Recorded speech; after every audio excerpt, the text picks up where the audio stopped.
Эми менин оюмча мындай журналисттер муну бир жылдан бери жазып келатат окшойт.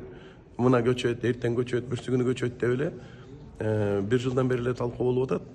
Эми жеке өзүм айтсам, мен армияга кетип атканда 81-жылы бул автовокзал жок эле да. Мен кайра келгенде ушу жаңы автовокзалга келгем. Ошол үчүн мен үчүн бул аябай жакшы нерсе. Бирок эгерде биз ушул автовокзалды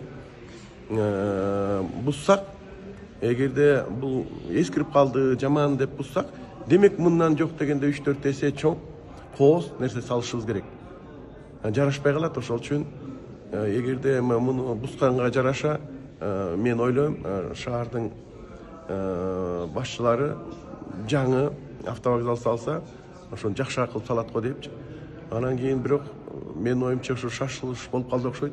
Биринчи автовокзалда бүтүрүп туруп анан эскиден жаңыга көчүрсө болмок да. Илгери деле эски автовокзалды тиги эме жакта болчу, жана азыркы эски автовокзал жерде эле. Анан жаңы автовокзал салганда анда бузулган жок да.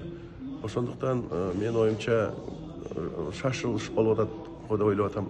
Бул баягы жамандыгынан, эскилигинен эмес, тыгынды азайталы деген максатты болуп атат да. Тыгынды азайтабы? Эми тыгын азайышы мүмкүн ал жерден, Ош базарынын бардыгын алгандан кийин. Бирок менин оюмча анчалык эмес го. Эмне үчүн дегенде, бир эле шаарды, Бишкек шаардын ичинде эле бардык нерселерди элге түзө берсек, башка региондордо түзбөсөк, бардыгы көчүп келе берет, жаштар көчүп келе берет Бишкеккечи. Тыгын көбөйө баштайт да.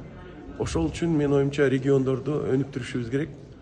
Региондордон жумуш ордундарын биз түзүшүбүз керек. Ошондо гана тыгындар азаят да.